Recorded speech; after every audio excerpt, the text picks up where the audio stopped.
بسم اللہ الرحمن الرحیم، السلام علیکم۔ پروگرام صاحبال میں رمضان، میں ہوں آپ کا میزبان پیرزادہ غلام حسین اور آپ دیکھ رہے ہیں سینٹی نیوز۔ تو آج ہمارے ساتھ اسٹوڈیو میں موجود ہیں حافظ رانا کامران اختر صاحب، ضلعی صدر ہیں، اور اس کے علاوہ صوبائی ڈپٹی ترجمان ہیں جمعیت اسلام کے، اور آج ہم ان سے بات چیت کریں گے۔ اور آج کا ہمارا ٹاپک ہے جو حافظ قرآن، اس کی کیا شان ہے۔ تو ہم ان کے ساتھ بات چیت کرتے ہیں اور پروگرام کا آغاز کرتے ہیں۔ السلام علیکم کامران بھائی، کیسے ہیں آپ؟ ٹھیک ہے الحمدللہ۔ کامران بھائی، آپ کا آنے کا شکریہ، آپ ہمارے اس پروگرام کا حصہ بنے اور ہمارے ناظرین کے لیے آپ نے اپنا جو قیمتی وقت نکالا۔ اچھا کامران بھائی، سب سے پہلے تو آپ مجھے یہ بتائیے کہ آپ جمعیت جو اسلام ہے اس کے ساتھ کب سے وابستہ ہیں؟ بسم اللہ الرحمن الرحیم۔ سب سے قبل تو میں آپ کے نیوز چینل کا شکریہ ادا کرتا ہوں، آپ کا بھی اور آپ کے پورے اس ہاؤس کا۔ میں جمعیت طلبہ اسلام سے 2016 سے وابستہ ہوں۔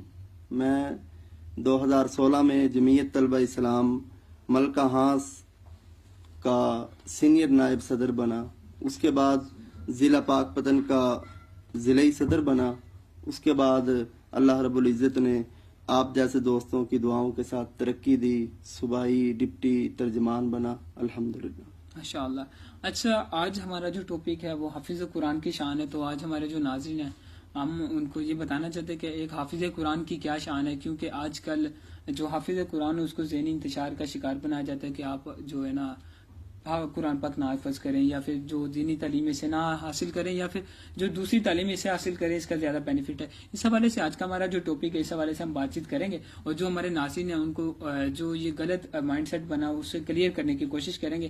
تو جی ناظرین، ہم ان کے ساتھ بات چیت کر رہے ہیں، تو انشاءاللہ تعالیٰ کوشش کریں گے کہ جو بنیادی مسائل ہیں ان کے اوپر بات چیت کی جا سکے۔ تو سب سے پہلے ہمارا جو کوشچن ہے وہ یہ، حافظ قرآن کی کیا شان، کیا آپ صلی اللہ علیہ وسلم نے قرآن مجید میں اور اس کے علاوہ اپنے صحابہ کرام کو کیا جو صحابہ کے حافظ قرآن کی شان بتائی ہے؟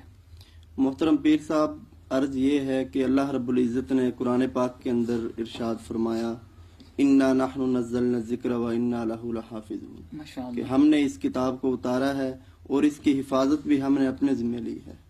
اللہ رب العزت کا یہ فرمان ہے کہ ہم نے اس کو اتارا ہے اور اس کی حفاظت بھی ہم نے اپنے ذمہ لی ہے۔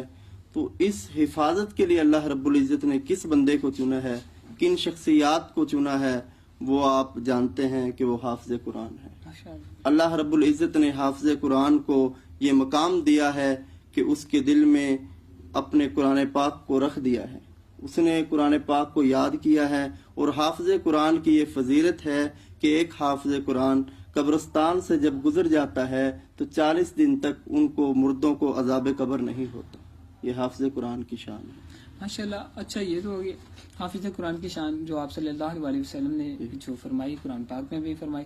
اس کے علاوہ یہ بتائیں کہ آج کل ہماری دنیا میں بہت سارے جو بنیادی مسائل پیدا ہو رہے ہیں، حافظ قرآن کو بھی والدین چاہتے ہی نہیں ہے کہ ان کا بچہ حافظ قرآن بنے یا دین اسلام کی تعلیم حاصل کرے، اس حوالے سے؟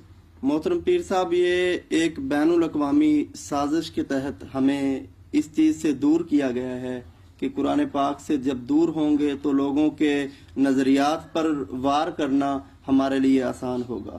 جب ہم لوگ قرآن پاک سے جڑے رہیں گے، ہم اپنی تاریخ دیکھیں، حضرات صحابہ کرام، یقیناً ہم واقعات جب پڑھتے ہیں تو اس پہ ہمیں غور بھی کرنا چاہیے کہ صحابہ کرام کا اتنا کامل یقین کس لیے تھا، کیا وجہ تھی۔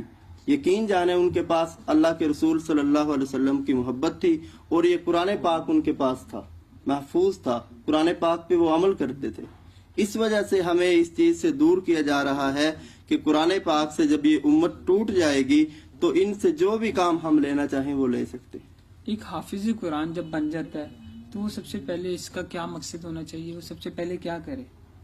حافظ قرآن کا مقصد یہی ہونا چاہیے کہ اپنے معاشرے کی اصلاح کرے، اپنے معاشرے کے اندر جو جرائم ہیں جہاں تک اس کی رسائی ہو سکتی ہے ان کا وہ خاتمہ کرے۔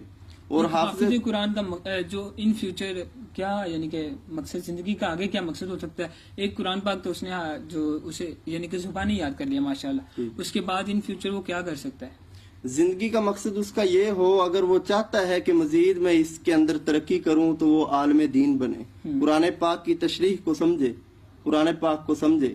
اگر وہ حافظ قرآن ہونے کے ساتھ ساتھ عالم دین بھی ہوگا تو نور علی نور ہے، نور علی نور، ماشاءاللہ۔ تو آخر میں میرا بس موسٹ امپورٹنٹ کوشچن یہی ہے کہ جو ہمارے ناظرین ہیں ان کو آپ کیا کہنا چاہیں گے ایک حافظ قرآن کی شان کے حوالے سے؟ بس حافظ قرآن کی شان کے حوالے سے میں مختصر یہ کہتا ہوں کہ حافظ قرآن کی شان جو ہے ہمارے لیے یہ سوچ لیں، حافظ قرآن کی شان یہی کافی ہے کہ دنیا کے بڑے بڑے لوگ، وزیر مشیر بھی جب نماز پڑھتے ہیں تو حافظ قرآن کے قدموں کے اندر ان کے سر ہوتے ہیں. یہ حافظ قرآن کی شان کے لیے کافی ہے. اور دوسرا میں آپ لوگوں کو یہ پیغام دیتا ہوں کہ رمضان المبارک چل رہا ہے، اس کے آخر میں حافظ قرآن 27ویں شب کو 28ویں شب کو قرآن پاک مکمل کرتا ہے. صبح سحری سے لے کر کے رات گئے تک وہ قرآن پاک کو یاد کرتا ہے، پھر تراویح کے اندر سناتا ہے. تو حافظ قرآن کو اس کی اجرت بھی دینی چاہیے. صحیح، ماشاءاللہ. اور حافظ قرآن بالکل اس کے اندر کوئی دوسری بات نہیں ہے، کوئی شک والی بات نہیں ہے. وہ اللہ کی رضا کے لیے قرآن پاک سناتا ہے، آپ سنتے ہیں. نماز تراویح آپ کو پڑھاتا ہے، آپ کے بنیادی مسائل کو دیکھتا ہے، نماز پڑھاتا ہے. تو میں سمجھتا ہوں کہ حافظ قرآن کی خدمت کرنی چاہیے کہ جس سے وہ اپنا گزر بسر اچھی طرح کر سکے. جی، بہت زیادہ شکریہ آپ کا اس پروگرام کا حصہ بنے. ناظرین، آپ لوگ بھی بتائیے گا کہ آپ کی اس پروگرام کے حوالے سے کیا رائے ہے. تو آپ کو میں بتاتا چلوں، آج ہمارے اس پروگرام کے جو مہمان تھے حافظ رانا کامران صاحب تھے ماشاءاللہ، جو ضلعی صدر بھی ہیں اور ڈپٹی ترجمان بھی ہیں ماشاءاللہ، صوبائی ڈپٹی ترجمان ہے جمعیت اسلام کے. تو آج ہمارے پروگرام کے مہمان بنے تھے. آپ لوگوں کو یہ پروگرام کیسا لگا اپنی رائے لازمی دیجیے گا. اسی کے ساتھ اپنے میزبان پیرزادہ غلام حسین کو دیجیے اجازت. دیکھتے رہیے سینٹرل نیوز. اللہ نے کے پام.